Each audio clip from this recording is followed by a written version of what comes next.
Se creía intocable, lo protegía la sierra, lo respaldaban los hombres de Iván, y su nombre generaba miedo en cada rincón de Mocorito. Pero esta vez ni su alias temido ni su arsenal pudieron salvarlo.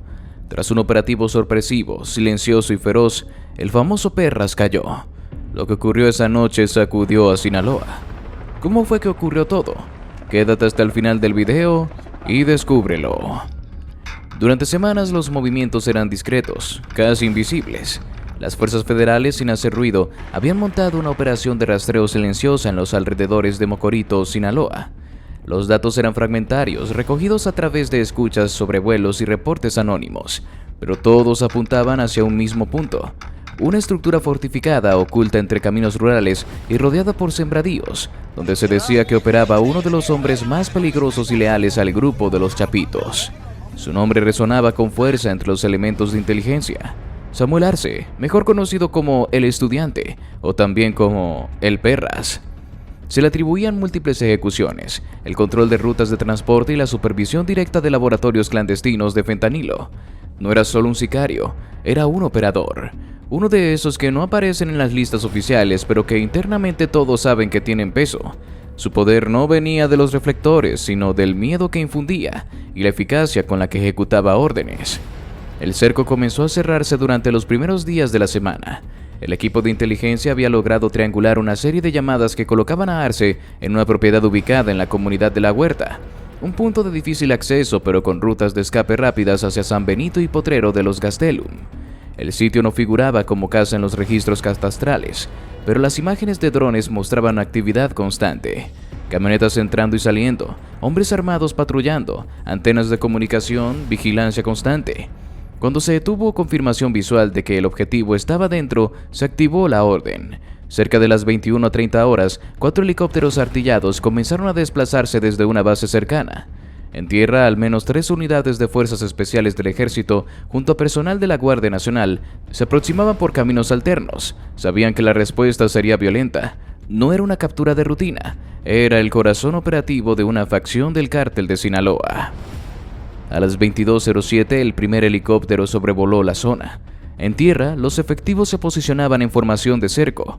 Fue entonces que los vigías del grupo criminal dieron la alerta. En cuestión de segundos, desde dentro de la propiedad, comenzaron a escucharse disparos. No eran disparos de advertencia, iban dirigidos al primer convoy de ingreso. El estudiante no iba a rendirse sin pelear. Desde el segundo piso de la estructura, Arce y al menos una decena de hombres abrieron fuego con armas largas. La potencia de las ráfagas revelaba el tipo de arsenal que tenían: fusiles de asalto, granadas de fragmentación y al menos un lanzacohetes improvisado.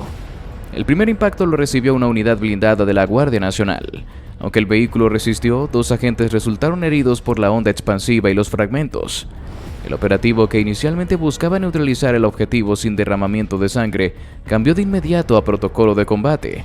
Los helicópteros respondieron desde el aire, disparando a puntos estratégicos del perímetro para evitar que los atacantes escaparan por la parte trasera. En el suelo, los efectivos comenzaron a avanzar por los costados, abriéndose paso entre la maleza y el fuego cruzado. El tiroteo duró más de 1 hora sin pausas. Desde dentro, los atacantes intentaban mantener su posición. Se movían rápido, coordinados como si supieran que el lugar estaba diseñado no solo para ocultarse, sino para resistir. Sin embargo, el poder del fuego de las fuerzas federales comenzó a inclinar la balanza. Varios de los hombres de Arce cayeron. Algunos intentaron escapar por una brecha al oeste, pero fueron interceptados por una patrulla del ejército. No hubo posibilidad de huida. Pasadas las 23:30, el fuego comenzó a disminuir. Se escuchaban gritos aislados, el crujir de puertas siendo derribadas, el helicóptero sobrevolando en círculos cada vez más cerrados. Finalmente, el ingreso al inmueble principal se realizó con escudos, drones y gas. El estudiante seguía adentro. Se había parapeteado en un cuarto blindado, desde donde continuaba disparando. Fue necesario el uso de una carga controlada para abrir paso. En el interior, además de armas, había equipo de comunicación de uso militar, mapas con rutas de traslado, fotografías de miembros de seguridad pública y documentación con nombres en clave. Samuel Arce fue encontrado herido, aún empuñando su arma. Se negó a rendirse hasta el final. Tuvo que ser reducido por al menos 4 elementos que lo inmovilizaron tras un forcejeo intenso. El inmueble quedó asegurado a las 2:11 de la madrugada. Afuera el balance era duro. Se habían registrado al menos 5 bajas entre las fuerzas federales y múltiples heridos. Del lado del grupo criminal, 7 muertos confirmados y otros 5 detenidos. Varios de los atacantes portaban chalecos tácticos con emblemas alusivos a los Guzmán, y algunos llevaban radios con frecuencias que coincidían con otras interceptadas en operativos pasados en Badiraguato. Apenas terminado el enfrentamiento, los elementos federales iniciaron el proceso de resguardo de evidencias. Se encontraron más de 20 armas largas, municiones de uso exclusivo del ejército, una camioneta Hilux blindada de forma artesanal y documentos que indicaban la posible ubicación de otros puntos de operación del grupo en los alrededores. En la parte trasera del predio se descubrió una fosa con 3 cuerpos en estado de descomposición, presumiblemente víctimas de ajustes internos. ¿Y ahora qué harían con él? ¿Cuál sería su destino? El Perras iba esposado, con los ojos aún enrojecidos por el gas lacrimógeno y el rostro cruzado por restos de polvo y sudor. No decía palabra, se limitaba a mirar de reojo a los elementos que lo rodeaban, algunos de ellos aún manchados de sangre propia o de sus compañeros heridos. Sabía que su captura había sido costosa, sabía que lo odiaban, pero aún así sostenía esa mirada desafiante de quien por años creyó que era intocable. El helicóptero aterrizó con fuerza en las inmediaciones de un penal federal de alta seguridad. Ya lo estaban esperando. Varios custodios, agentes federales y elementos tácticos se alinearon alrededor del perímetro. No era una recepción común. Nadie se saludaba. Nadie preguntaba por papeleo. Todo estaba coordinado desde arriba. Sabían quién venía, sabían lo que representaba y también sabían lo que le iban a hacer. Apenas lo bajaron de la aeronave, el Perras fue arrastrado por 2 agentes hasta el interior del penal. El pasillo por el que pasó era largo, húmedo, con luces amarillas parpadeantes y cámaras que giraban en movimientos mecánicos lentos. A cada paso el aire se volvía más pesado. No se oían voces, solo las pisadas secas de las botas sobre el concreto y el arrastre de sus pies encadenados. Antes de llegar al módulo de ingresos, lo desviaron hacia una sala secundaria, sin cámaras, sin ventanas, un espacio sin nombre. Ahí 5 custodios ya lo esperaban. No había palabras, no hubo advertencias. Lo que vino después fue directo, sin miramientos. La primera patada le llegó en el abdomen. Cayó de rodillas y antes de que pudiera levantar la cabeza, una serie de golpes lo alcanzó en el rostro, en el pecho, en las costillas. Uno de los custodios sacó una toalla mojada y le tapó la cara, mientras otro le daba con un tolete en la espalda baja. El Perras gruñía, escupía sangre, pero no gritaba. No por valentía, sino porque cada golpe lo dejaba sin aire. Sabía por qué lo hacían. Había matado policías, había ordenado secuestros, había humillado al Estado una y otra vez desde la comodidad de la impunidad. Ahora el Estado respondía, no con discursos, con puños. Uno de los custodios se agachó, le levantó la cabeza por el cabello y le escupió directo al rostro. «Aquí no eres nadie, perro. Aquí te vas a pudrir». Otro lo pateó en las piernas, dejándolo de nuevo en el suelo. Estaba semi-inconsciente. Respiraba por la boca, intentando recuperar el control. Pero no hubo descanso. Le arrancaron la camisa, lo arrastraron como un costal y lo lanzaron contra la pared. Luego lo levantaron de nuevo y esta vez de los brazos, y le dieron 2 golpes secos con un palo envuelto en cinta. Uno en las costillas ya rotas, otro en la nuca. Cuando ya no se podía mantener en pie, cuando su cuerpo era apenas un saco flaco de músculos derrotados, lo envolvieron en una manta sucia, le arrojaron un balde de agua encima y lo llevaron por el pasillo principal rumbo a su celda. Las puertas se abrían a su paso con un estruendo metálico que parecía amplificar el dolor. Algunos internos se asomaban, sabiendo que algo grande estaba pasando. No veían su rostro claramente, pero por las cadenas, la sangre y la escolta intuían que no era cualquiera. Finalmente llegaron. La celda estaba al fondo de un módulo de confinamiento individual, sin ventana, sin cama, con apenas un excusado oxidado y una colchoneta rota en el suelo. Cuando abrieron la reja no se molestaron en bajarlo con cuidado.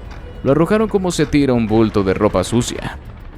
Su cuerpo golpeó el piso con un sonido hueco y se quedó ahí temblando, sin fuerzas para moverse. Uno de los custodios cerró la puerta con fuerza, se giró hacia los otros y murmuró: «Ya está, ahora que se pudra, no merece más». Y nadie dijo nada, porque todos estaban de acuerdo. Horas después, el Perras apenas lograba moverse. Tenía los ojos hinchados, el labio partido, varios dientes sueltos. Cada respiración le dolía como si fuera clavos en el pecho.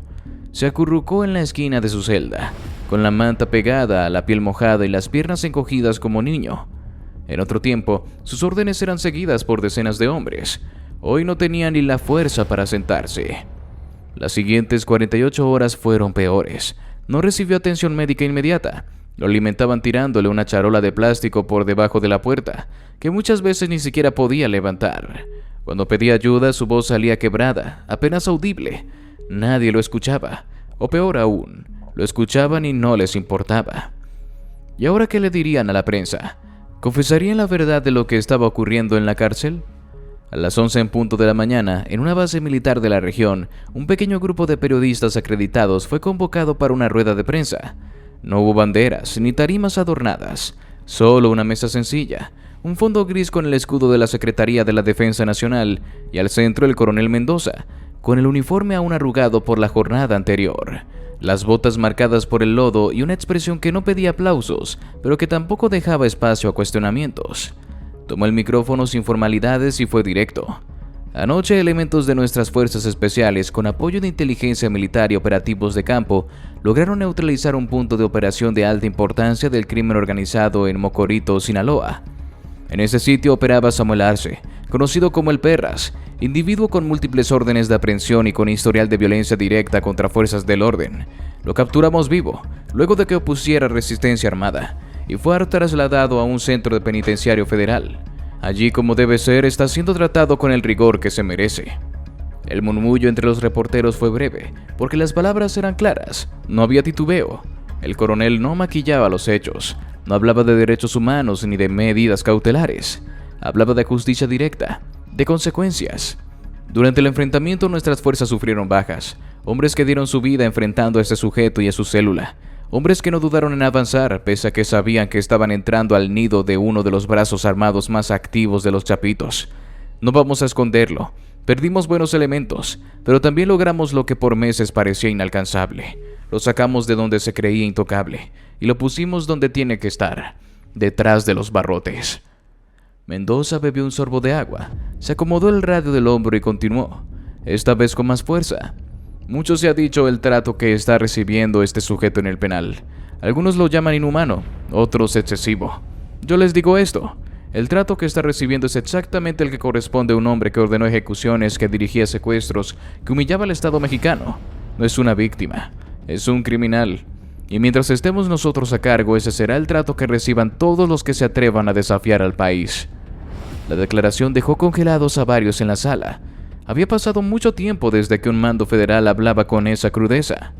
Mendoza no estaba ahí para lucirse, estaba ahí para dejar claro que algo había cambiado, que la paciencia había terminado y que la nueva línea de trabajo no dejaría espacio para negociaciones ni concesiones. Nos cansamos de capturar jefes que luego son tratados como reyes dentro de prisión, que tienen acceso a lujos, a privilegios, que se mueven dentro de las cárceles como si fueran sus casas. Con el Perras eso se terminó, y con todos los que vengan después será igual o peor. Vamos a cortarle las piernas desde el primer día. No tendrán aire, no tendrán poder, y mucho menos dignidad. Los teléfonos de los reporteros temblaban, las declaraciones ya estaban saliendo en vivo. Algunos buscaban su libreta con nerviosismo, intentando seguir el ritmo de lo que escuchaban. Otros simplemente grababan, sabiendo que lo que se estaba diciendo ese día quedaría registrado como un momento bisagra en la política de seguridad del país. Sabemos que esto no va a gustar a todos, agregó el coronel. Sabemos que habrá quienes salgan a hablar de derechos, de trato justo, de excesos. Pero les pregunto a ustedes, ¿es justo el trato que estos criminales le dan a nuestras comunidades? ¿Es justo lo que le hacen a los jóvenes que desaparecen? ¿Es justo lo que sufren las madres que buscan a sus hijos en fosas? Hizo una pausa. Su voz no subía de tono, pero cada palabra tenía filo. Si ellos no muestran compasión, nosotros no mostraremos debilidad. Si ellos disparan primero, nosotros no les vamos a dar tiempo de un segundo tiro. Uno de los periodistas logró hacer una pregunta. Le preguntó si esta línea de actuación significaba que el ejército tomaría un rol más agresivo en el combate del narcotráfico en todo el país. El coronel no lo dudó. Sí, lo que ocurrió en la huerta es el inicio. No solo vamos por el Perras, vamos por todos. por los operadores, por los financieros, por los que lavan dinero, por los que manejan laboratorios, por los que entregan mochilas, por los que reciben sobres. Nadie está fuera del radar. Y los que creen que sí, mejor que empiecen a correr. Otra pregunta surgió. ¿Había temor de represalias por parte del cártel de Sinaloa? Mendoza negó con la cabeza. Represalias siempre hay, siempre habrá. Pero si ellos tienen armas, nosotros también. Ahora tenemos algo más, la decisión. Ya no hay espacio para contemplaciones. Si quieren responder, adelante, pero cada movimiento que hagas será respondido con el doble de fuerza. No estamos jugando. El ambiente en la sala era denso. Los ojos de los reporteros ya no eran inquisitivos, eran atentos, cuidadosos. Algunos entendían que estaban presenciando una declaración que se alejaba de los discursos diplomáticos, que no era una posición política, sino una postura de guerra. El coronel terminó la rueda de prensa con una frase seca. Se acabó el tiempo en el que los jefes del narco se reían tras las rejas. Ahora cada uno que capturemos sabrá lo que es el peso del Estado. No les daremos paz, no les daremos espacio y sobre todo no le daremos respeto. Y así llegamos al final de este video. Si te gustó, te invito a que nos des tu me gusta para seguir haciendo más videos como este. Además de que no olvides suscribirte y activar la campanita para que no te pierdas ninguno de nuestros nuevos videos. Te deseo un gran día. Hasta la próxima.